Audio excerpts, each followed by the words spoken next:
bird on a tree. I'm just sitting here. I got time. It's clear to see. From up here, the world seems small. We can sit. Hi everyone, this is Monica Ramirez, Warrior of Love, and today we have a very special invite that it have transformed my life after a reading that he did for me many years ago. And let me tell you a little bit who he is. His name is Grayham Forscutt. He's in New Zealand, and he is a galactic astrologist. During the past 4 decades, Grayham worked including developing the new galactic center-oriented astrology, where he has blended the latest discoveries from the p-ratio fractal physics, solar mechanics, plasma cosmology, the new chakras and the 12 strands DNA, and more. Decades of focus OB and remote experience led us to a connection with the Galactic Federation of the Milky Way Center. He went into the first to the plot, to the major strategies linking the cosmogenetic family tree to the heart of the central spiritual sun. He's going to be doing a presentation. Graham explained it in the present evidence how his new galactic astrology becomes the useful real-time approach, allowing us to tune into the intelligence operating from the galactic center.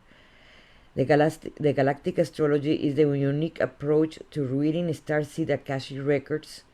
This new form of astrology is incredibly accurate at reading the Akashic memories of the future skills that related travelers bring into their incarnation. He provides examples of the group assigning, like the Beatles. He revealed how Astro-Genetic Galactic Astrology used the geometry that underlines the ETHERIC DNA, helix, and the molecule necessarily to decode the Oversoul Galactic Records. And I just wanted to tell you a little bit of this, how I met him. It was through a group that many star seeds, we were part of that group.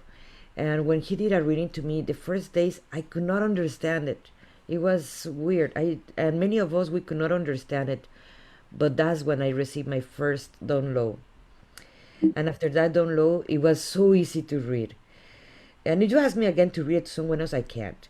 But the intent, it was for me, and I understood it very, very well. And it changed my life. It really did, in so many levels, in so many ways.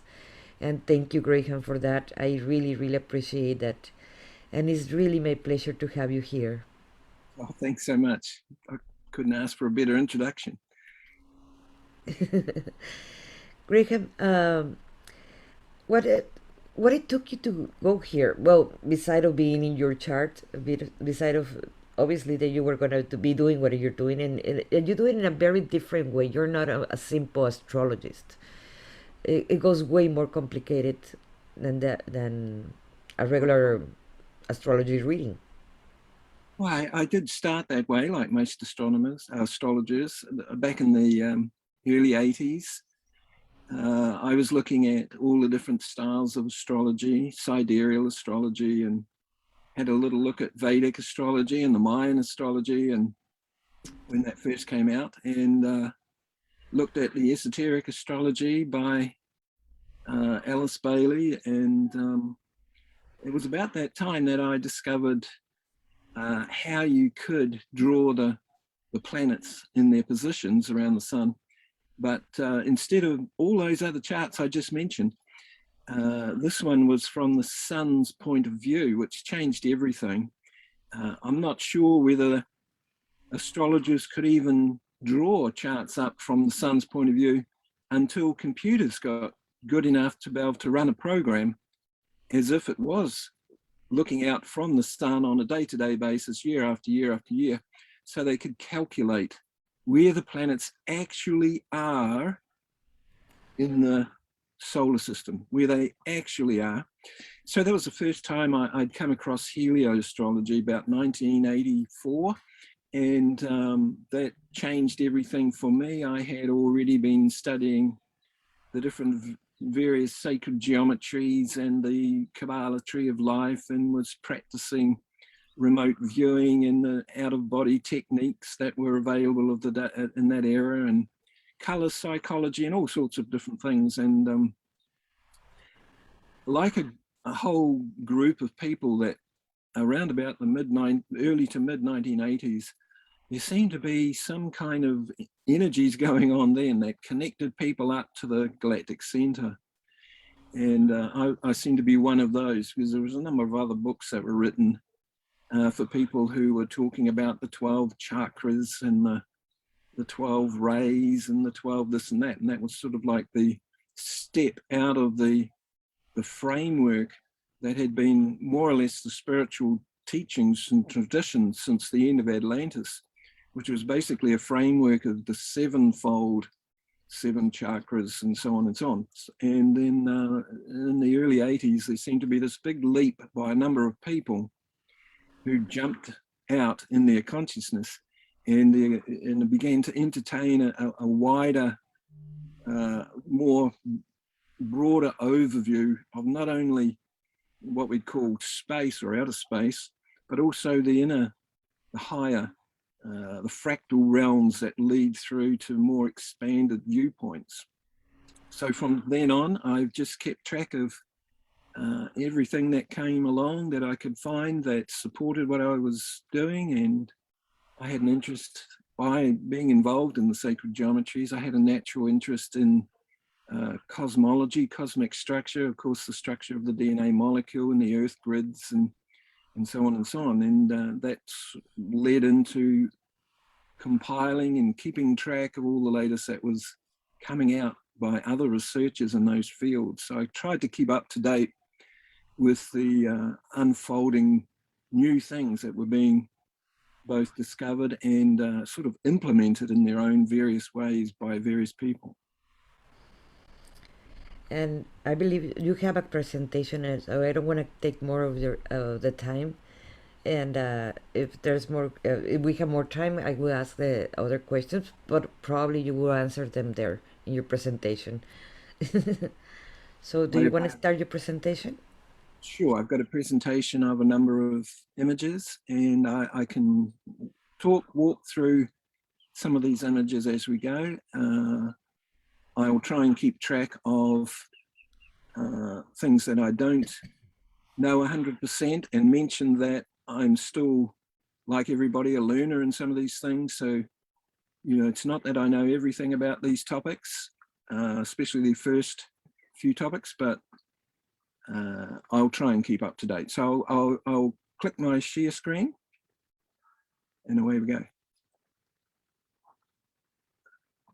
Oh, it was there, but it's gone. There it is. Is that visible? Not yet. Not yet. Oh, okay. I'll try again.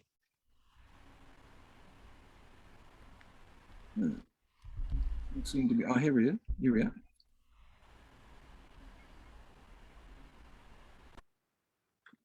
How's that? Yes. Okay. Well, I've got a list here. I think I need to keep the sidebar open so I can scroll through these. I'm not sure whether I can get them bigger. So I'll just leave it on this for now. I can get them bigger if I go to full screen. In the corner left, you have the plus and the, yes, there. Ah, got it. Ah, cool. Okay, cool. So this is just like where I begin, and this has also been an unfolding interest of mine for a number of decades. And it's not only my own work, a few other people have inputted into this. It's my attempt to map out what areas of creative contributions people can or will make as we move forward into a more coherent, some people call it the fifth dimension or whatever that is. So I've mapped out and kept track of various ways of social dynamics. And this one here is based on a social structure. It has 1, 2, 3, 4, 5, 6, 7, 12 different basic areas. And within each of those, there's 12 more, making 144. These are the general, almost public services, political structures we see around today. It's just a slightly updated version. We have a sector here, which I guess I'm talking about now, where we have a galactic sector, different areas of research, galactic history, the sciences of the more advanced races and so on. Then we have just the normal sciences and technologies that we see in the world today and how they will evolve, justice and commerce, urban design, infrastructure, just these different things of spiritual integration, community, public services, permaculture, environment, global coherence, sports and all these things, health and healing and education and so on. So it's an unfolding map of which anybody can access. I've got it on my Facebook page. Anyone can access and white out anything that doesn't look, you know, suitable and add your own. And it's a sort of an unfolding journey that anybody could participate in if they felt the desire to do that. So this is the first image. I'll get it down a bit here. Here's an image of the Milky Way. And up until just recently, most of the information that has been spoken about from people who have been talking about Starseed, coming from the Pleiades or Arcturus or Orion or Lyra and so on and so on. So here's the Milky Way with the Milky Way center here, which, by the way, a couple of famous astrophysicists and Rudolf Steiner and the esoteric astrology people from Theosophy, and the astrophysicist Paul LaViolette, he has pretty good evidence that at the center of the galaxy there's a huge plasma sun, like our sun's more or less a plasma as well. And at the center of the galaxy, there's actually a sun, whereas normal astronomy would have us believe that there's a black hole there. So he has a fair amount of evidence to show that there's the likelihood of a sun there, SRGA, I think it's called. And then, of course, this is a whole group of suns and stars in here. That's why it looks so bright. But the size of it is huge, galactic center. Out here, within this perimeter of this pentagon, here are the stars and solar systems and constellations which we're familiar with. Orion and Pleiades and Sirius and Arcturus, Lyra there. It's all going on in this small sector, this little neighborhood of the Milky Way galaxy. So when we're looking at or reading material about star seeds coming from here and there, basically the majority of it is within our neighborhood here. Astronomers don't really have names for stars and so on, specific names for stars over here. They can hardly even see them. This is in the way. So we're all really familiar with really what is just one neighborhood of the Milky Way, which is worth contemplating, worth noticing. So I've got a few images here now, which is trying to, well, which will hopefully bring a fair amount of evidence to the table about why and how the physicists claim, by experiments they've done, that two locations can interact in real time no matter what the distance. So we've got this distance here, which is something like 25,000 light years to get that distance from the center of the galaxy to our solar system. Yet we have this statement by physicists and their experiments that show that two locations can interact in real time no matter what the distance. Of course, it's hard for us to do that because we're not coherent enough as individuals or as a social group, a planetary society. But if the more advanced societies who already in their physics would have known that a long time ago, and their development and all their remote viewing, astral traveling, so on and so on, then it's quite possible that they are able to make use of that two locations can interact in real time. If they so desire to make use of that or make contact in some way, we may find that that is actually what they're capable of doing. So these few slides here, just to bring people up to date, some maybe already know this. This is basically what we're going to spend a few moments on, talking about the physics, basically plasma cosmology is the name for this. This is just an image from the famous Walter Russell. So he has this map, and I know it's impossible to see, but he's got the elements here on this spiral. It's actually a spiral like this, and we would suggest that it's the phi spiral or the golden ratio spiral. And as he's got his map here of the spiral, he's got the elements named here as they go, getting closer and closer, or smaller and smaller as they go, right until we get to hydrogen, which is about here. And he has a number of, or a few other elements between hydrogen, which is considered to be our first element, basically a gas. He's got a number of other elements which are smaller, which haven't been discovered by normal science, until we get to the more finely tuned, what they call the Planck scale, the smallest photon in the electromagnetic wave spectrum. So with these, which Walter Russell calls gases here, well, many people now are beginning to realize this is what the ancients called the ether.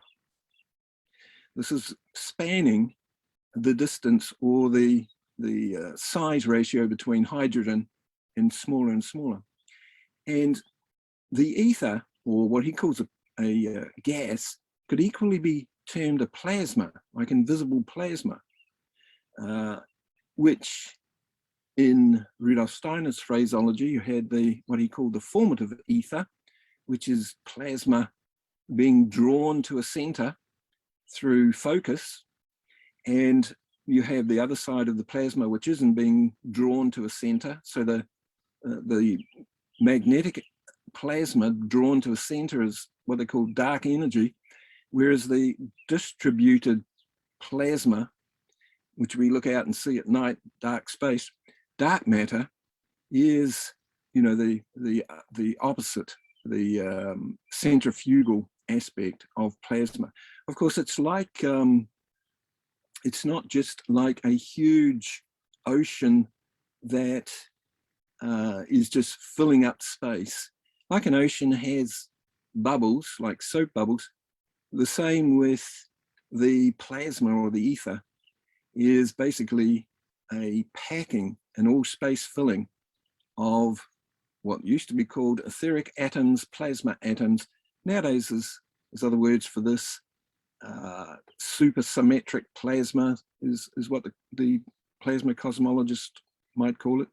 But I just want to link on here to some research by Dan Winter. I consider Dan to be the best physicist on the planet. He's been able to come up with the maths, with the evidence, to show that the well-known wavelength of the Planck size, Planck scale, the smallest wavelength of a photon or a light or a torus, what Dan did, he multiplied that wavelength by the golden ratio. Of course, the golden ratio, we'll be explaining more about that as we go here. So I'll just use that at the moment, and we'll kind of expand on that as we go. So he multiplies the wavelength or the frequency of the Planck scale, he multiplies it by the golden ratio. He does that 116 times, pi ratio, and then eventually finds that it just so happens to be the radiuses of the hydrogen atom. So he was able to link the gas or the first element to the wavelength of light, photons, and it's specifically based on the golden ratio series, or you could say it's like an octave based on golden ratios. And as we just mentioned with Walter Russell, between hydrogen and the Planck scale wavelengths of light, Walter Russell has a few gases or a few plasmas there. Well, it makes perfect sense that between the Planck scale and hydrogen, these other gases, the ether, are also based on this golden ratio. So I know that's a lot to take in. It's just a framework to set out with what we're going to move on to here as we get along some of these slides. This is just an image by a famous plasma cosmologist, I guess you'd say, J. Alfred, J-A-Y. And here's some good articles out there. So he's just showing what we are normally familiar with. We have the subtle bodies, our auric field here. We have the old drawing of the subtle bodies here. And we have a lab experiment creating a plasma torus shape here. And these plasmas, you know, around the Earth, the plasma around the Earth and so on. And this is what we call, well, this is what Rudolf Steiner called the formative ether. This torus shape, everybody knows what a torus is like. It's like a donut. If we were to blow a smoke ring, that's a torus. We know that it's spinning around, it's turning in on itself. That attracts, draws to itself the more the etheric atoms or the plasma bubbles, as it were. It draws them to itself. And then you create a field, which in the esoteric school they call the light body, the Merkaba, different names for it from different cultures. So we see that, and there's different colors of it, of course. And here we have the noble gases, 1, 2, you know, helium, neon, argon, krypton, exon, is it? So these ones here, these colors, which most people would see as being colors of light, and we see often artwork using airbrush painting techniques to paint angelic beings and so on. They're predominantly these colors. Back here with Walter Russell's work, at each octave here at the meeting point, going through the spiral here, here, here, here, here, here. These are these noble gases. So they're very finely tuned to the golden ratio. Each hoop of the golden ratio, half hoop, is based on these, we find these noble gases, which is intimately connected with the colors of our aura and so on. So we're just moving on. We're getting to now a slightly different shape here. I'm not sure whether I can, oh yes, I can bring this in here. So if you can see this here, this is an online fourth dimensional geometry called a fourth dimensional dodecahedron. Again, it's all based on the golden ratio. Anyone can go onto this website, dog feathers, hyperstar. In Google search, dog feathers, hyperstar, brings you to this website. So showing here how, when we look at it, how over time, how these golden ratio structures can expand and diminish, or like blowing up a balloon and so on. So that's just one image. There's a number of other images that you have a lot of control. You can change a lot of dynamics of that. This is just one snapshot from this image here with different colors. And here we have this, the dodecahedron in the middle here, which the ancients called the fifth element, the ether. Dodecahedron's a good example of, I'm just loosely going to say, an etheric or a plasma atom. That's a loose, you know, saying. There's more detail that could be addressed better there. Each one of these, there's a dodecahedron there, it's the sort of the yellow one. You can see there's a small dodecahedron there. So it's a packing a cluster of dodecahedrons.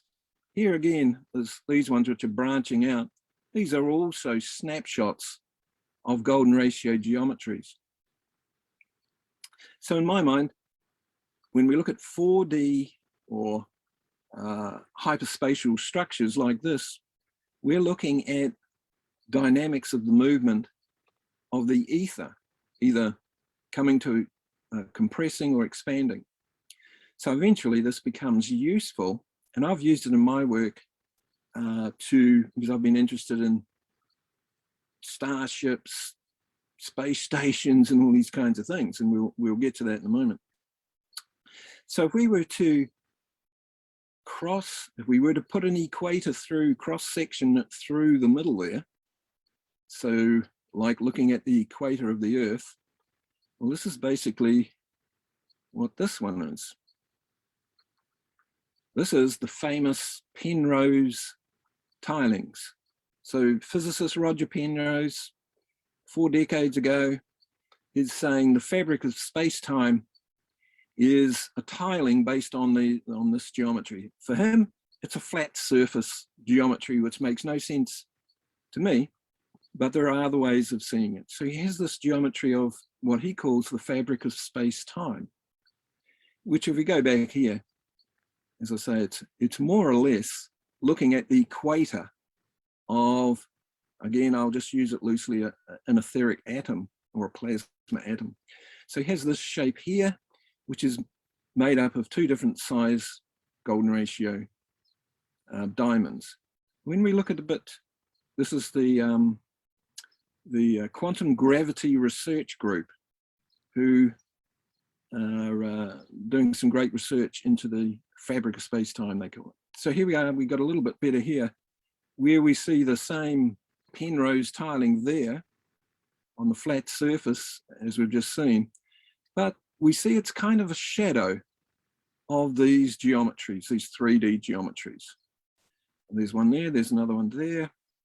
And it's when we get into these 3D geometries here that things begin to get interesting, in the sense that they're all based on the golden ratio. Some of them are directly, I would say, the bubbles of plasma. Here's the famous dodecahedron here in brown, or half of it, and there inside, very similar to that earlier shape we saw. Was it this one? There. So very similar to this shape here, we have these ones here and these ones here. And this linked us, this is where I began my research into what I would call a group Merkaba.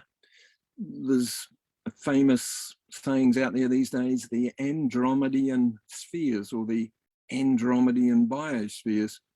Well, it makes perfect sense in my mind that you would build a spaceship or a space station based on the same geometry as the fabric or ether or plasma that we're trying to move through.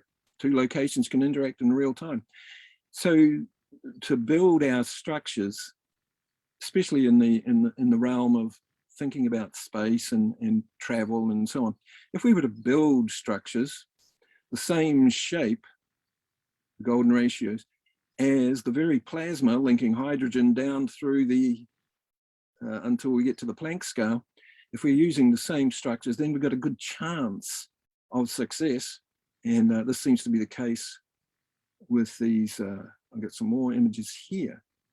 So feel free to butt in. I mean, I don't know whether you just want me to go on and on like this, but I'm happy to. You tell me you need me. I have questions regarding that, Graham. Yeah. One of my questions in the other slide that you mentioned, you were talking about dimensions or parallel realities, correct? Well, I don't see it as quite like parallel realities as normally thought, but you could say they're parallel realities, yes. Okay, that was my question. Continue, please. So here we have, again, some of these shapes that are made out of these diamonds here. And these diamonds, they're called, they fill all space, but they fill all space at every size. And we were looking back there earlier on about the golden ratio size. Well, here we have, for example, we have this yellow-brown one here. And it's basically a sphere. And then a golden ratio, or two golden ratio sizes larger, we have this blue one, which if we closed it up would be a sphere.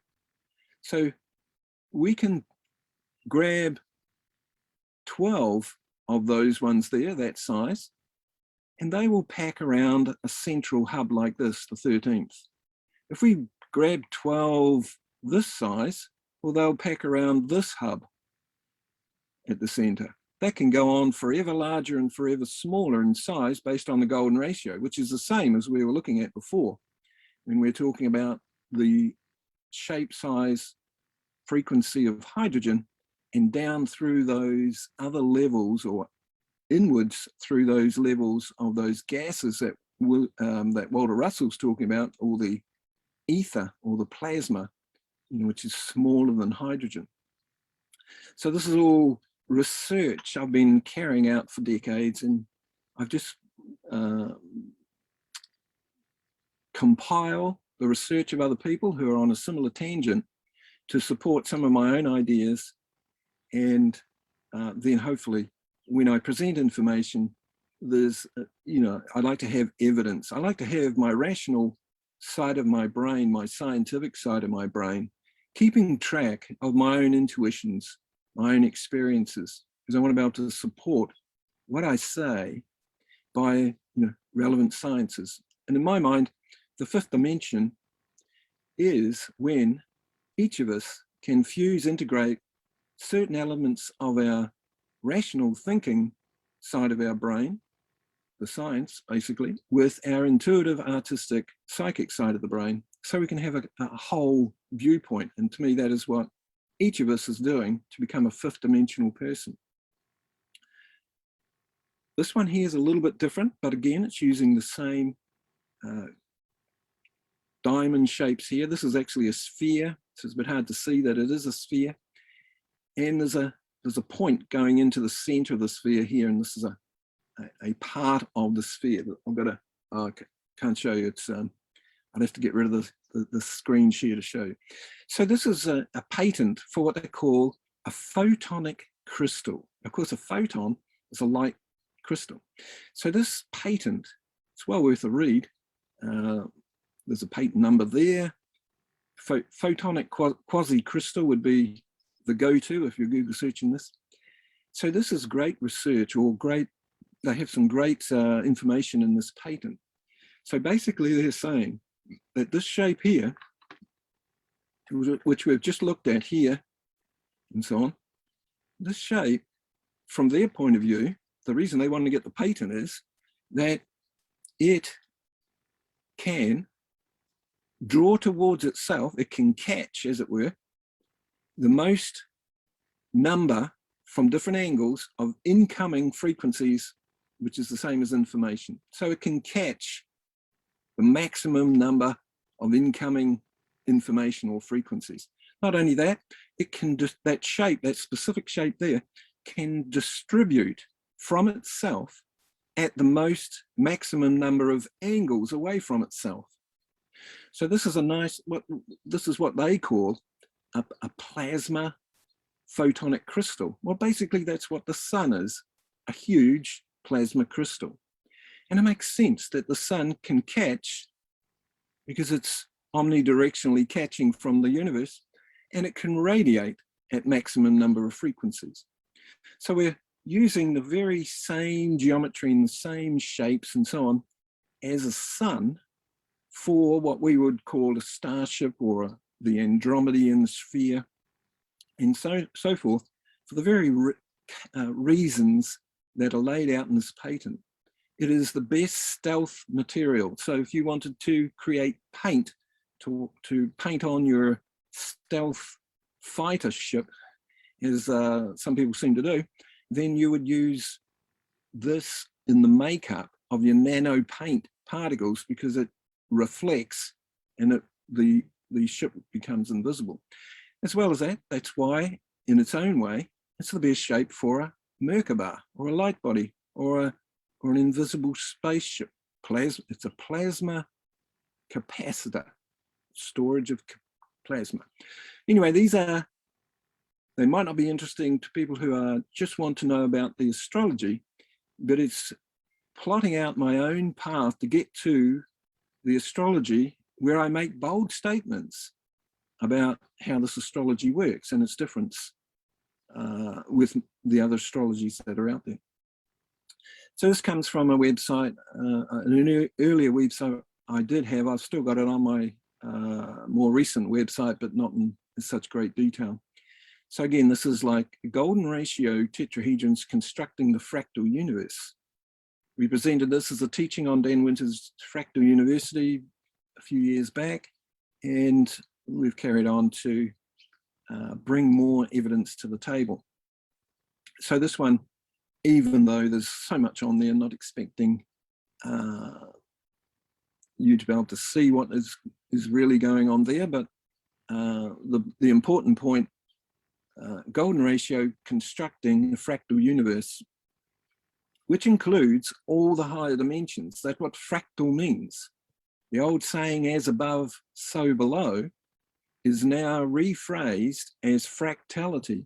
And fractality includes all, and it's based on the golden ratio, as Dan Winter proves, by his link from hydrogen to the smallest wavelength of light as steps of the golden ratio. And you just keep going through the speed of light by golden ratio increases in speed until, like things going viral, it doesn't take long once you get through the speed of light, faster wise, to become near infinite speed. Doesn't take long. And the same that things go viral, once it happens, it doesn't take long.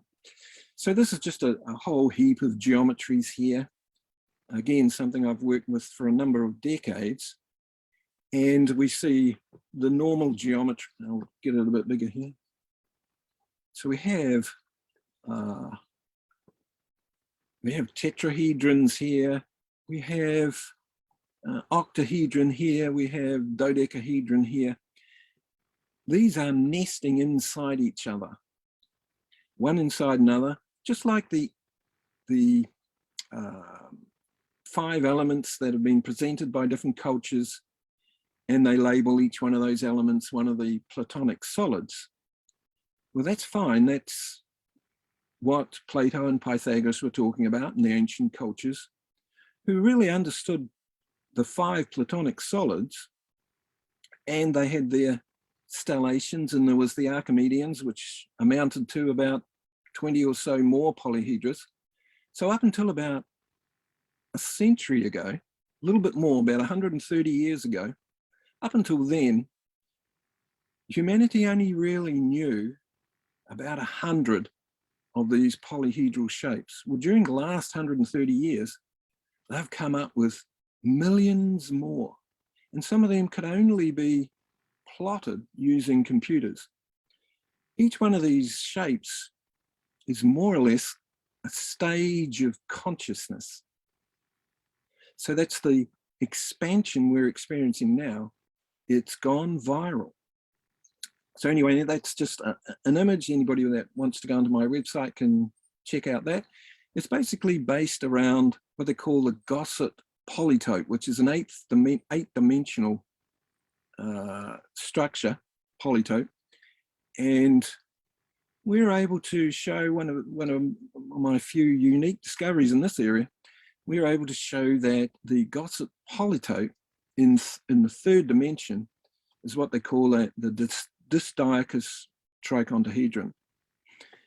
Not that that's going to mean much to astrologers at this stage. So we're working our way through these just to get to a couple more, and then we get to the astrology side of it. This one's linking, for people who've heard of Nissan Harriman, a nuclear physicist. And of course, we've got Dan Winter and his, what he calls his pine cone shaped toruses. So Nissan Harriman never really talks about one torus. You've always got two toruses, one sort of sitting on top of the other, which is this image here, one torus on top of another torus, they interact. Dan Winter has a slightly different view of that. This little green shape here is one of his toruses. You got another one coming up this way, and they meet in the middle. And it's when they meet in the middle, this is where all the action is. Dan Winters and his friends have built a device, a healing device called TheraPhi, T-H-E-R-A-P-H-I. There's a new one, Quantify, where you can separate this one, and of course you could flip that up and you've got one down the bottom and they come to they meet at the middle here. This is a pine cone shaped torus. So like a donut shape, like an apple, but even more extreme shape there. So one there, one there. You can separate those two, pull them apart, and in the healing device of which they'll soon call the new med, whatever they call them, the new med tech. This is the TheraPhi and what comes out of that. You can pull these two toruses apart, and in the healing device that he's using, they're about 2.5 meters apart. And this is where, if you put a light bulb in the middle, it lights up like Tesla. You just hold the light right there. So that distance between those two can be any distance. That's the thing. They can be any distance. So this is where in the TV show or the movie Stargate, when they're dialing up the keys on the nodes of the decagon Stargate, they have to have the destination code or frequencies at the other end to get there. And then once you've done that, then you can make the trip.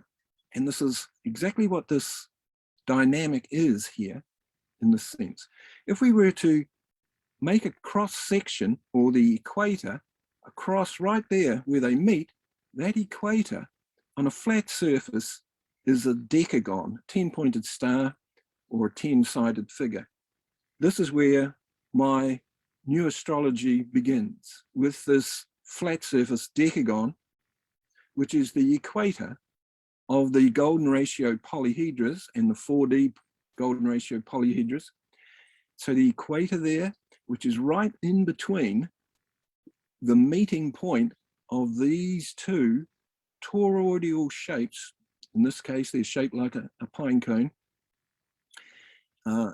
So you can pull those apart to any distance, and you'll still have that link between the two, called a longitudinal wave or a scalar wave. That longitudinal wave, can span any distance. This is the Stargate at each end sort of thing. So we use this understanding of this dynamic and the decagon, which sits at the equator there, for our astrology. And that's where we really begin to draw up the charts. The decagon is the only flat surface, two-dimensional polygon, which has the golden ratio, the radius from the center to the tip to the edge, and the edge length is based on a golden ratio. It's the only flat surface, so it's the perfect flat surface geometry to build the golden ratio structures. This is just some images. I've actually made all these ones. They're photographs of these shapes. So again, we've got the center here, and then we've got one there. We can fit 12 around inside there, and then we've got a bigger version. We could get 12 of these bigger ones and pack them. It just goes on forever. So these are actual structures I've made over the years. This one here, same sort of thing. So when I'm talking about these structures, I'm not theorizing about what they might be by looking at a flat surface screen on the computer about what's going on. I've built the structures, I've packed them inside each other. I've done all various things in that respect. So I'm guessing now that's about the end of it. Oh, we've got one more here. So before we were talking about the 5 elements and the 5 platonic solids, where the 5th element is the dodecahedron, which the ancients called an etheric atom or a plasma atom. The 5th element, or the fifth dimension, or the fifth density is a better word. The fifth is, that's more or less where an individual is if you've come across a Babaji or someone like that, who doesn't need to have a physical body, who can remain a non-physical body or an entity, a non-physical entity amongst a group of non-physical entities, and operate from that realm as a group of non-physical entities. Call them masters or whatever, whatever you want to call them. So in the realm of the geometries of the Platonic solids, 1, 2, 3, 4, 5, there is in fact a sixth and a seventh in the realm of expansion of geometries, and they all nest inside each other. So outside the dodecahedron, containing the dodecahedron, the fifth element, the fifth density, outside and containing that is the shape we have used often here, and that's this diamond shape here. It's called a rhombic trichontahedron. And then outside that, we can build what's called a dysdiachous trichontahedron. These are realms 6 and 7. And in the ancient teachings, whether that's Theosophy, Helena Blavatsky and Steiner and so, whether that's them or whether that's the Ra group and the law of one from the 6th density collective who used to be on Venus, or whether that's the Kabbalah and the Tree of Life, all three of those, and some of the others as well. I'm not so 100% behind some of the others, but all those ones suggest that what we call our oversoul, which has many souls out experiencing, our oversoul inhabits the 6th density. Well, in the geometries of creating these polyhedras, you have the smallest in the middle, the tetrahedron, cube, octahedron, icosahedron, dodecahedron. Well, then you have this at the 6th level, which is called a trichontahedron. And it just so happens it is the perfect shape. You've got 12 in there, which are inside this one. Then you've got 12 of this size, which pack around this yellow one. Of course, that can become a bigger unit. So it's a perfect shape of what they call the higher self. Again, that's just another area of interest in the research I'm doing. So I'll just leave that one. It's just a photograph, more or less. And I think we're on with the astrology. And here we are. So it has been an honor of mine to make a journey, in a sense. I'll call it a mental journey, an abstract, remote kind of mental journey. Many astronomers have done this as well in their own way. I've trying to plot where you'd expect to find stargates, in the sense that the formative ether is drawn to a point or a vortex, a torus, and in the universe, when we look out there, we see the sun, we see a group of suns, we see the galaxy, and there's clusters of galaxies and so on. But they are forming actual geometries, or a better way of saying that is that when we're looking for what would be considered to be a vortex or a stargate, we just need to go to the center of each of these larger scenarios, galaxy, cluster of galaxies, superclusters, and so on. And I'll show you that with one of these images as we go here. So this is my introduction to the astrology side of it. This is happening today. In astrology, if we were to draw astrology chart up, the sun at the moment in astrology is between 2 and 3 degrees of tropical Scorpio. That means the Earth is at about 2 to 3 degrees of Taurus. So if we're standing at the Earth, and if we look through the sun today, then in the background, it's a little bit south in latitude, but in the background, we astronomers through the telescope will look at what they call the Shapley supercluster, Shapley 8 they call it. It's the largest cluster of galaxies in the known universe. And so this has been an ongoing area of research for myself, and I use it in astrology sometimes. But it's interesting that today, while we're talking about this subject to a global audience, the sun itself, the alignment to the center of the universe, is happening today while we're going through this. Which, by the way, I've got CIA there for a very good reason. Over here, I'll just bring this a little bit larger. Over here, we have a bunch of phrases, alphanumerics, pretty simple system, nothing complex. A equals 1, Z equals 26, couldn't be easier. So when I work out each one of these phrases, number 2, the core of the Shapley supercluster is the same number, 391, as the heart of the central spiritual sun, the center of the Shapley concentration, the universe central headquarters. So then we have other phrases as well there, but they all equal in the simple alphanumerics 391. Well, the heart of the central spiritual sun, the core of the Shapley supercluster, equals a 3, a 9, and a 1, which is a C, an I, and an A, the Central Intelligence Agency, the real Central Intelligence Agency. Even when I'm just randomly working out these phrases, sometimes these come as insights, intuitions, and so on. Sometimes I might just work it out to see what it is. Here's one. I work for the Central Intelligence Agency.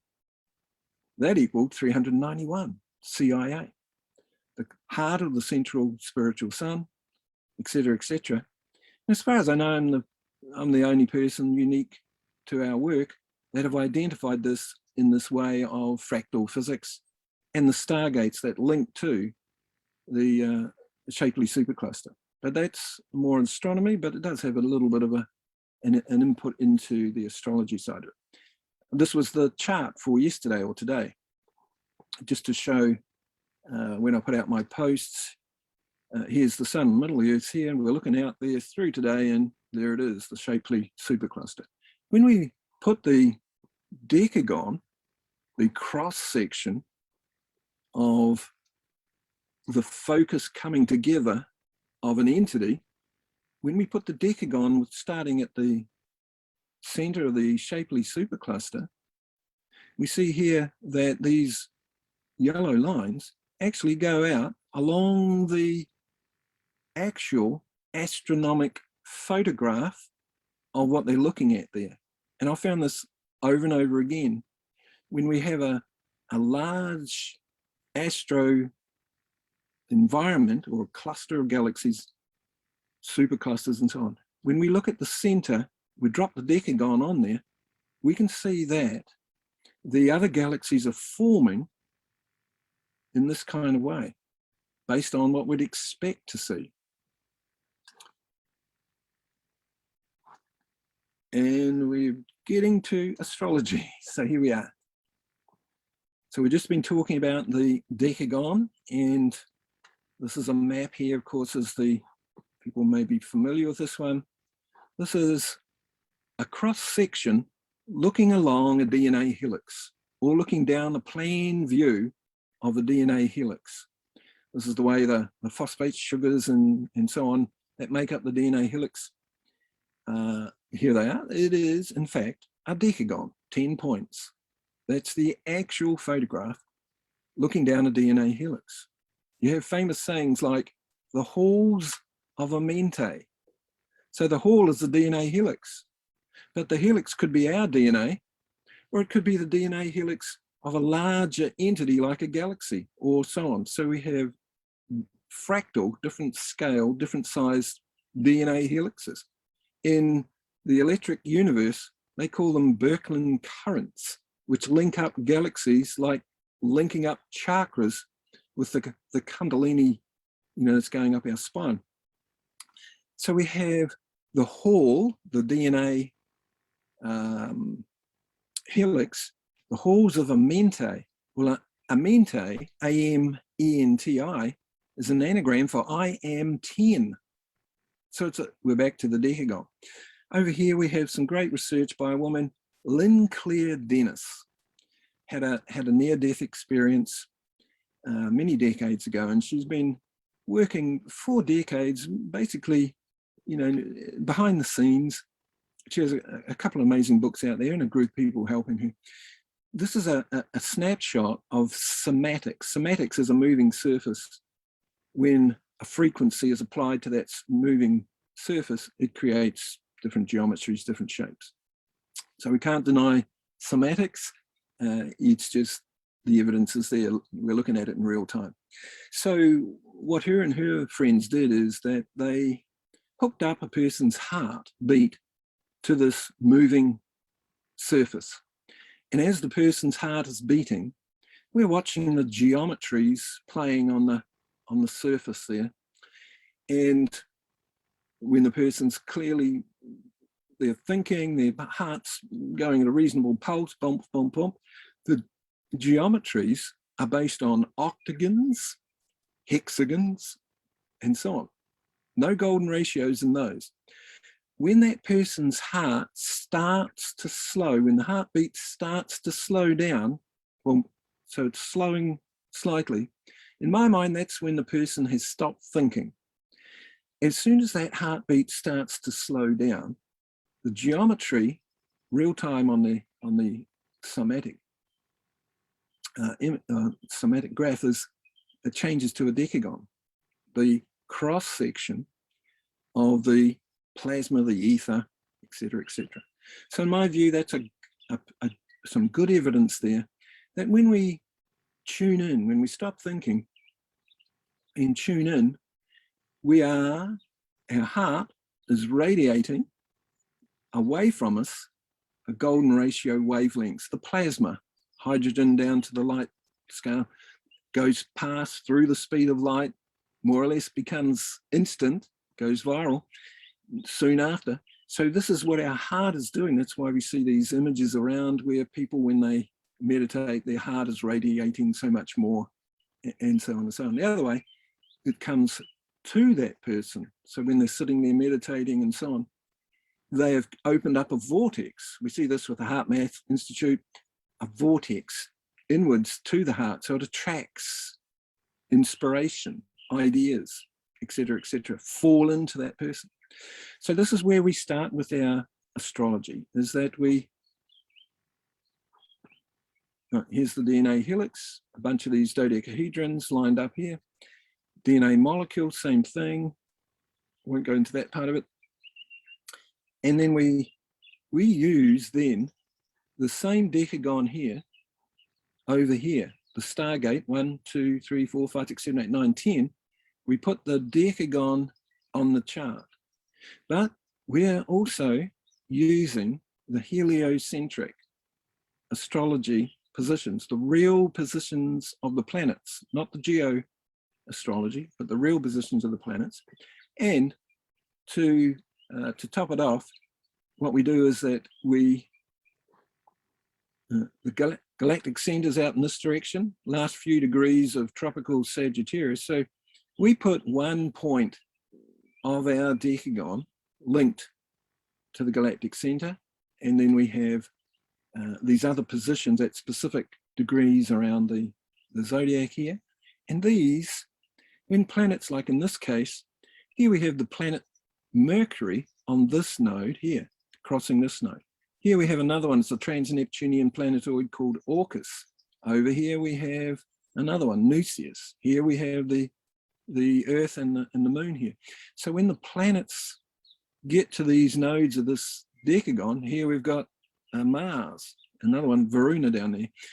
So when the planets get to the points of the decagon, that's like those people in the movie Stargate, where they're clicking on the keys at the points of the Stargate to activate it. And we've got it linked up to the galactic center. So those 10 positions there, it's like two catcher's mitts like that. So the solar system at certain points in time, as the real-time information, two locations can interact in real time over any distance, the communication that's coming from the galactic center can be caught in our solar system by the planets that happen to be in those positions. In astrology, our mind more or less lives on Mercury.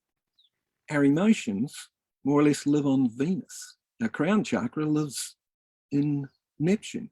So we know then by which planet is on the nodes what we can expect as the download or an information transfer, what is coming into our solar system, or at least what is catching what is coming into our solar system. So that's the basis of the astrology there. Number one, we use the galactic center as our frame of reference. Number two, we use the real positions of the planets, the helio, rather than the geo. So the other styles of astrology, whether it's Vedic or even sidereal, they're still using the geo positions, which are not the true positions of the planets. And we use, of course, the decagon, the Amente, the Hall of Records, our etheric DNA, and these other words that mean similar things. So we've got a slightly different one here. It's worth noting.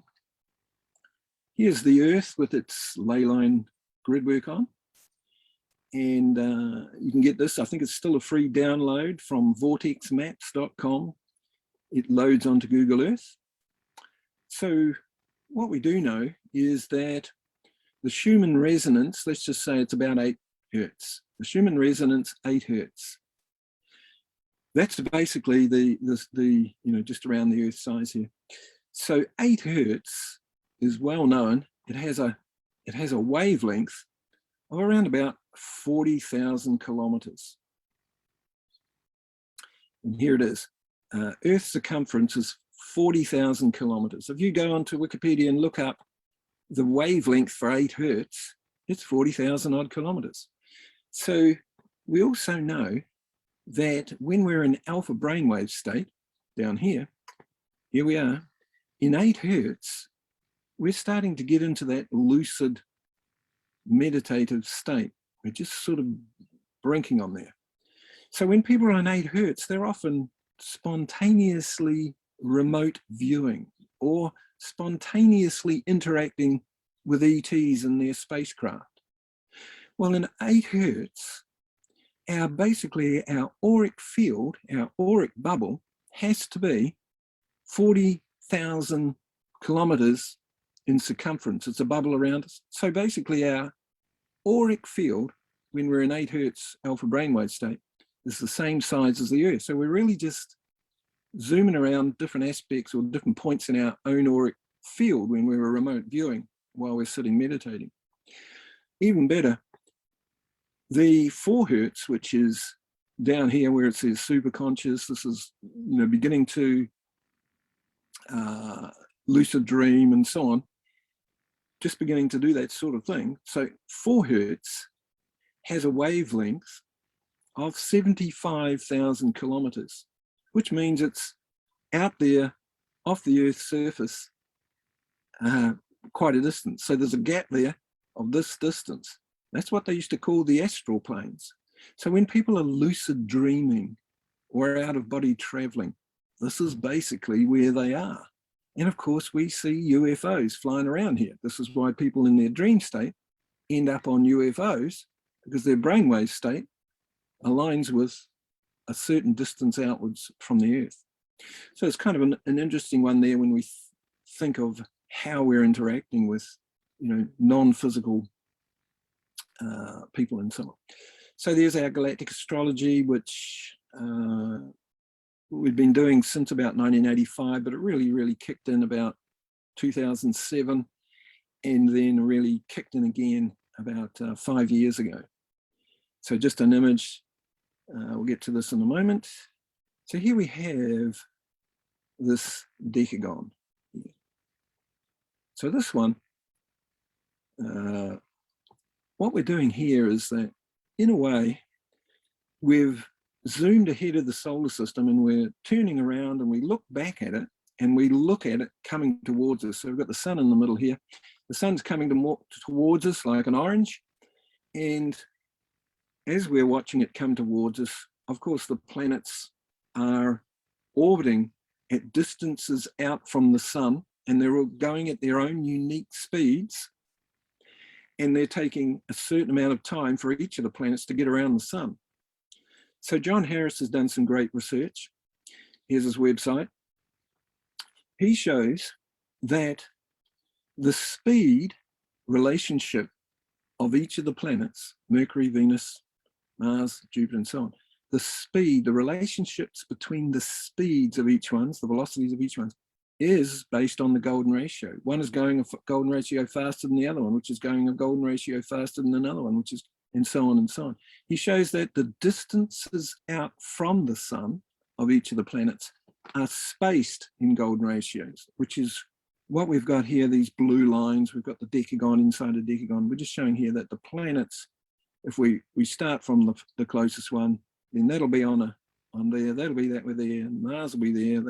So the space and time unified with golden ratio, as well as the length of time it takes, the orbital period it's called, based on the golden ratio. We see this most famously in the relationship between the Earth and Venus, where they often draw an image of the Earth going around the sun 5 times, Venus goes around 8 times during that same period, and it creates a pentagon. So that this is the case for all of the planets, not just Earth and Venus. And of course, we just pop the Stargate on there, a solar system Stargate with a heliocentric perspective of the planets, where they might be. And as we mentioned back here on this one, if the planets are on the nodes of the decagon, linked to the galactic center, that's the catcher's mitt, catching information or frequencies coming into our solar system. And in this case, we're aiming it or aligning it to the galactic center. So basically, this is just another view of this same sort of thing. And again, it's the framework of our astrology. So here we have the distance, the orbit, one side of the sun to the other of the Earth. And we've got Venus here, of course, and we've got Mercury here. So when they're in this golden ratio, they create this cone that we were talking about early on, the what Dan Winter calls a pine cone, like this. And of course, that is the same as having, there's a big torus shape there, then there's a slightly smaller one inside that, golden ratio smaller, then there's a golden ratio smaller in there for the Venus orbit, and so on and so on. So it's the solar system is a bunch of plasma toroidal fields, one inside the other, inside the other, inside the other, based on the golden ratio.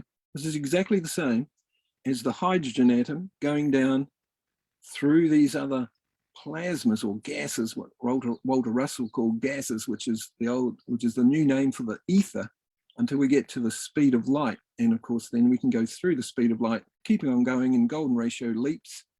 Doesn't take long to become instantaneous, or more or less instantaneous. Same thing again, just to show that there.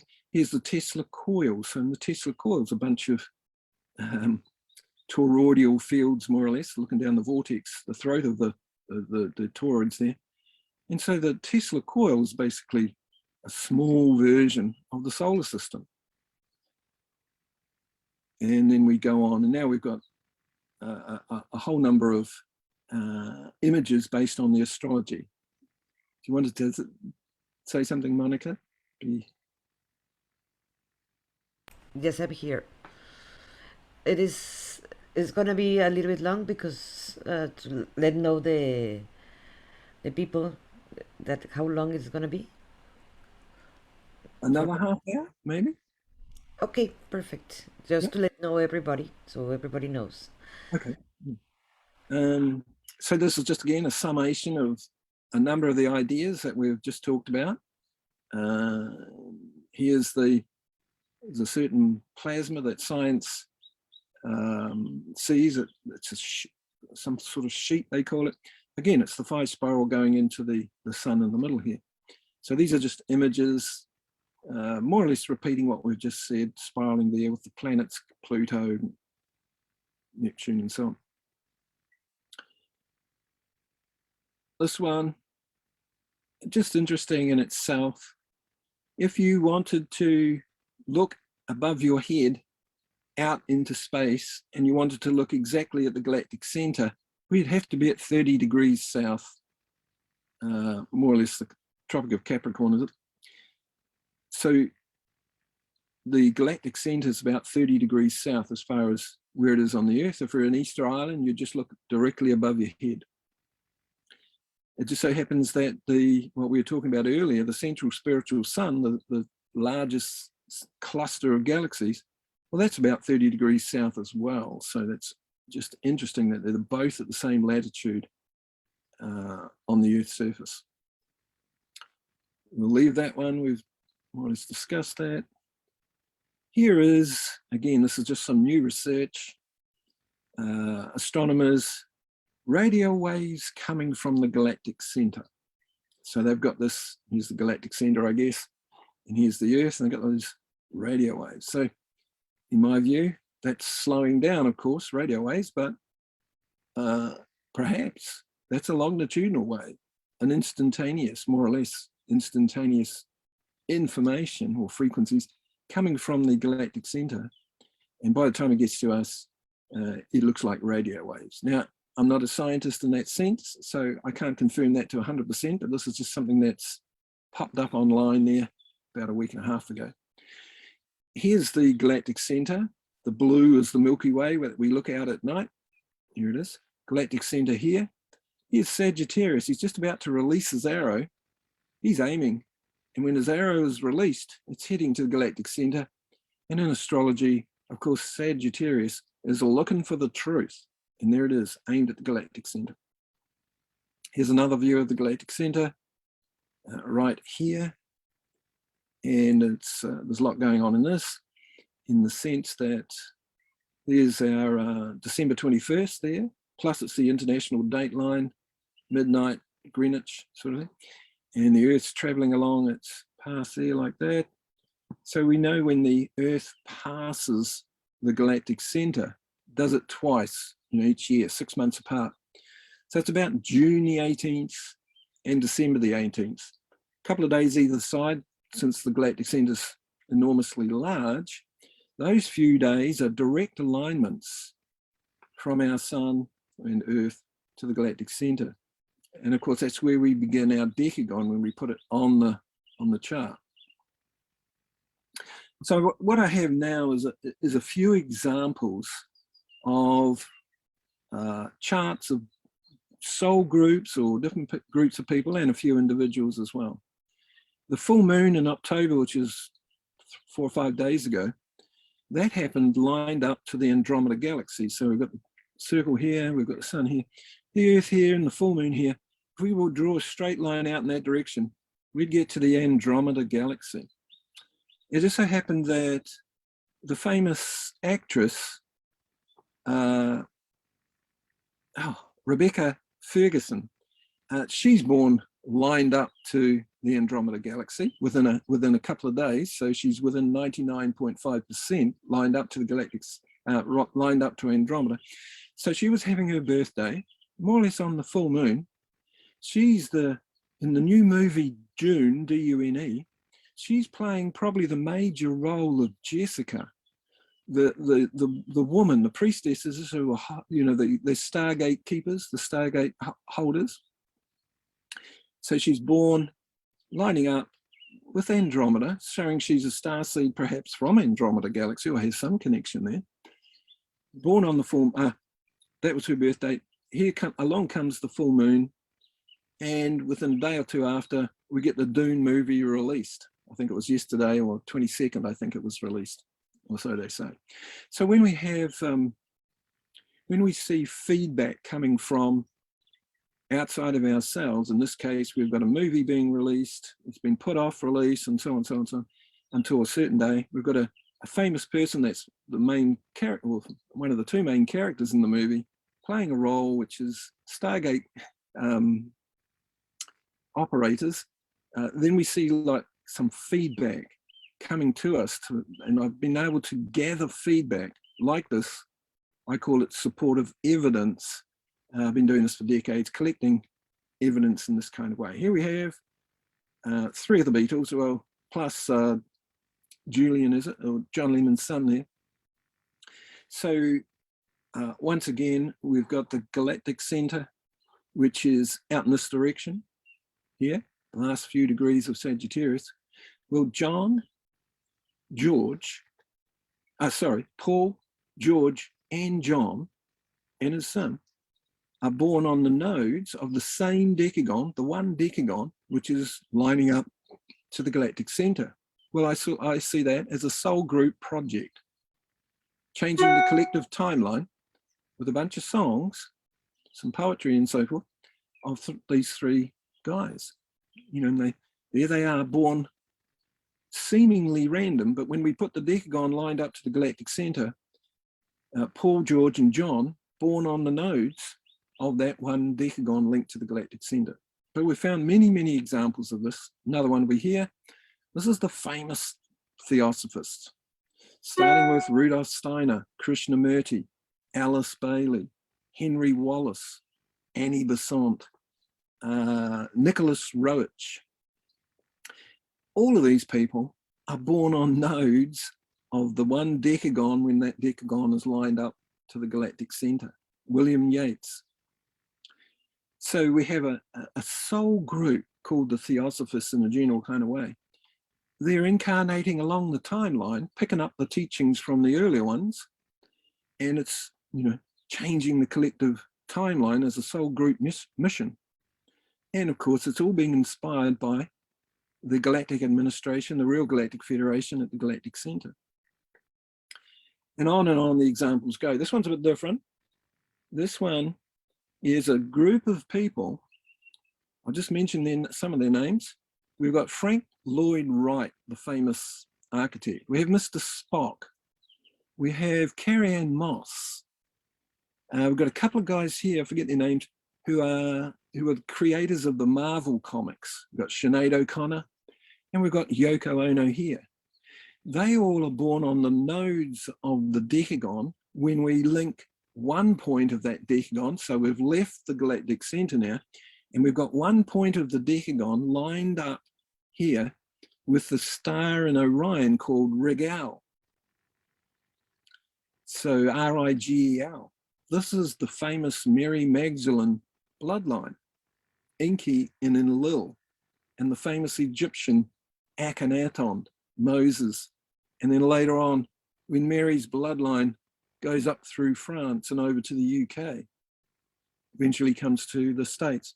So we have these people here who have similar qualities. The 2 Marvel comics, you know, creators here, Sinead O'Connor, Mr. Spock, Yoko Ono, Carrie-Anne Moss, who played Trinity in the Matrix series. There's something similar about them, and they're carrying that energy from Rigel there, because they're born on the Astro-Genetic nodes of a decagon lined up to Rigel. We've done research like this with Sirius and some of the other ones as well. This one here, this one here is Helena Blavatsky, who is the first person who really introduced the trans-Himalayan adepts to the Western world, brought basically Tibetan Buddhism into the West in the late 1880s. So she was born, well, first off, when she did that, she mentioned that the trans-Himalayan adepts, what they now call the masters and so on, that those adepts and masters were taking their instructions from the star family from Sirius. Well, Helena Blavatsky, her birth date, if we put a decagon starting at her sun there, then on the very next node of the decagon, we find the arrow because Sirius is out in this direction. So she's linked as a member of the Sirian star family, Starseed, along with many of these others that were what they call the trans-Himalayan adepts, who say that they themselves get their inspiration from the group from Sirius. She wrote a book the first, I think it was the first book she wrote, was called Isis Unveiled. So there's an asteroid called Isis, which we put in the charts. Sometimes they're not relevant. This asteroid might not be relevant for some people. But it just so happens that Helena Blavatsky had the asteroid Isis lined up with the star Sirius, 36 degrees away from her sun. So there's more and more examples of like this, which in my mind is supportive evidence for this new kind of astrology. Here's the famous Elizabeth Warren, probably the, if not the best, one of the best, in US politics. So she was born lined up to the galactic center up here through this. So she's born lined up to the galactic center. She has a number of planets and asteroids. Here she has asteroid Poseidon, the capital of Atlantis, past life in Atlantis. Here she has an asteroid Hyperborea on this node, the positive group coming out of Atlantis. She has a number of other planetoids, trans-Neptunian planetoids outside of Neptune on the nodes here, and on the node here she has her crown chakra here, Neptune on this node, inspired. So she has Saturn here on this node, politics, structures. So she's come in with a mission from the galactic administration, to do with politics and so on. And she was born lined up to the galactic center. There's just more examples of how that works. I think this one is just a summary. Again, this will be just too hard to see what's going on here. I'll just mention a couple of things out of this one. So here's our sun in the middle, and here's the Earth, which of course is going around here. And this is the normal zodiac of 12 signs. Some people call it 13, that's okay. And then if we were to look at some of the famous star systems, some of the famous pulses that astronomers have mapped, and even some of the external outside of our galaxy, when we look at some of those, we see there's relationships between them from our solar system's point of view, which means we just happen to be in the right space and time at this moment, because our solar system's orbiting the galaxy 225 million years for one orbit of the galactic center. So our sun and solar system is in a unique position, so that some of these, I'll give you an example here, the pulses. So there's a pulsar there, and then we go around 72 degrees, part of a decagon. There's another pulsar there called the famous crab pulsar. And then there's another one up here as well. These pulsars are positioned around our solar system, spaced, separated from each other in golden ratio. This seems interesting. Then when we look outside of our galaxy, then we see the relationship between what we were discussing before, which is we were talking about the Shapley supercluster. There's another more local cluster of galaxies called Laniakea. It's a Hawaiian name. Well, at the center of Laniakea is what they call the Great Attractor. So that's out in that direction. So the Great Attractor is linked by this blue line to what they call the Supergalactic Center, which is a more local cluster of galaxies, which our Milky Way is a part of. But from our solar system, the distance between the center of the local cluster and the center of Laniakea, well, that's 72 degrees, 2 nodes of a decagon. So it seems like our solar system is uniquely, well, I can't say uniquely, but is well positioned to have access to not only local galactic phenomena, the pulses, and gamma rays are the same. I haven't got the image here, but gamma rays, many of the gamma rays are spaced from each other in golden ratios. So we're interacting with our local galactic space in a framework which is built on the golden ratio. But when we step out of the galaxy, there's many of those that are also positioned in space, relating to our solar system in this format based on the golden ratio and the decagon and so forth. And as Dan Winter and a few others have been able to prove, it's when we get down to the hydrogen and then down smaller, it's when we go through the speed of light, which then more or less goes viral and becomes instantaneous very quickly. That is the exact geometry of these locations, these positions, and so on in space. So we have some reasonably good evidence here for what some of these things we're doing and saying. And this might be the second to last image, I think. So this one here is, again, what I've done here is I've just grabbed photos from astronomy. So they're actual photos from astronomers, or if they're not photographs, they're kind of interpretations of the different energies, the different spectrums they use, ultraviolet, so on and so on. So what I did then was I just grabbed the decagon and I overlay it. So up here, go up here, here we are. So there's a bunch of galaxies here, not far from us. The middle one is M101. We're looking at it in plan view. So we're looking down the North Pole of this galaxy. So it's sort of perhaps coming this way or going the other way. And here's where the astronomers have noted other clusters of galaxies, which are more or less birthed from this one. This one's like the mother, birthing these quasars, which become galaxies. Well, as soon as we drop the decagon on there, not only do we see these main ones on these lines here, but some of these ones here, which look a bit random, but no, they're not random. They're actually out here. Same thing here, when we drop the decagon right at the center there of what they call Virgo A, which is the cluster of galaxies we're involved in, our Milky Way. Put the decagon in the middle. Then again, some of these most well-known galaxies are on these, birthing along. It's like a DNA helix, an intergalactic DNA helix coming this way and going the other way. And these other galaxies are birthing along this direction, like the nodes of the DNA helix. We see it sometimes. And of course, our galaxies within this. So we're looking at it in plan view. We get a good view of it.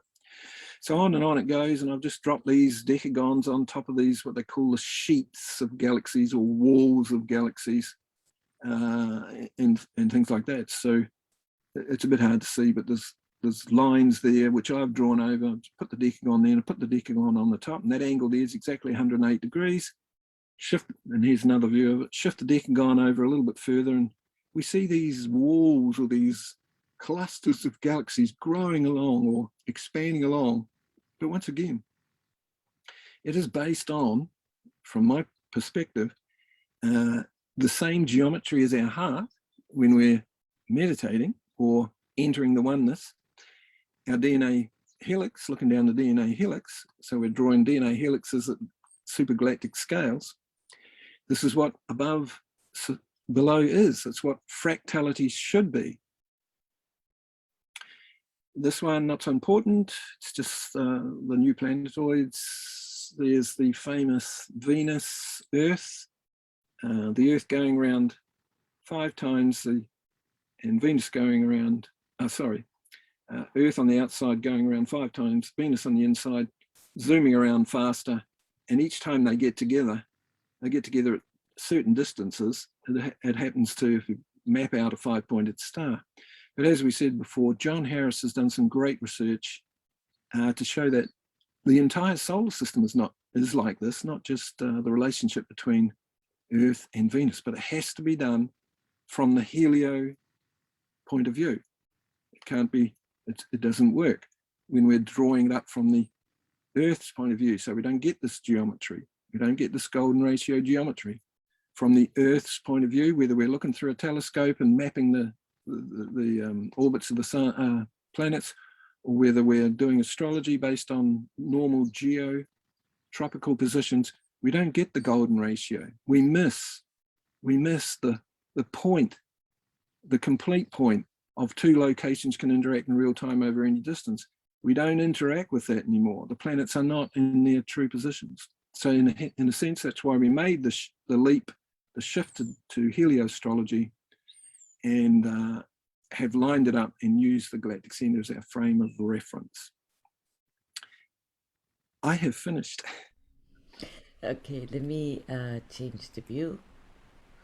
Uh, And there, the view there. Wow. It was very extensive, and it was but very, very, very interesting. Thank you, Graham. I thought I'd bring it. I've done a few Zoom meetings, and I hadn't really got into the depths of it. So I thought, well, maybe some other people have seen those and have heard me say everything about the astrology, but not much about What is your where it came from. website, so like that I can post it? You didn't send me your website, so like that people can look for you. Sure, galacticastrologyacademy.com. Galactic Astrology.com, right? Galactic Astrology Academy. Academy. Yeah, all one word there. .com. Academy. And a lot of this is expanded upon on the website, these different areas, including the starship and the Merkaba light body and so on. So I've got more information there and more images and GIFs and so on. And more examples of starseed, famous starseed. There's a whole page there. Yes, that I have seen for ages that you've been doing from different famous people. Exactly. And honestly, guys, I will recommend you to look for a reading with astrology chart from Graham, because it's gonna wake up. It's gonna wake up many of your DNA. It actually, or you're gonna have a lot of downloads. Even if you have to see this video again, that will help too, because that's what it did to me. So I highly recommend that. And it does take time. I mean, I get feedback. The charts become more relevant as the years go on, it seems. Yes. For a lot Many of people. people were saying that they were getting the same information from their guides, but they were very happy that actually that someone else was explaining it too, because their guides also were telling them that love manifests. She was mentioning that. We have several people that they were very, very fascinated by it. And thank you so much, Graham, and thank you, everybody. It was a little bit longer than usual, but you know what? It was we deserve this. It was very, very interesting. Thanks so And much for the opportunity. Great work you're doing too. thank you. Let me just say what we're gonna have the next Sunday. And the last Sunday is gonna be the final episode of the Art of the Artist Talk podcast. And we're gonna close with Ramiro Rodriguez. He's a writer and he's a publisher. And that one is gonna be in Spanish. And in Soul Talk the next week, we're gonna have Vikash Shidashani. He's a speaker, a spiritual coach, the best-selling author of the book Rolling with It, Lessons Learned While I Was Sitting Down. That is at 7 p.m. on the next Monday, and the Heart of the Artist Talk is at 6 p.m. on Sunday, Central Time, both of them. So it was really, really my pleasure to have you. Thanks so much for the opportunity. I just love saying these things. Together, it's so beautiful. You and me, we meant to be in the great outdoors, forever free.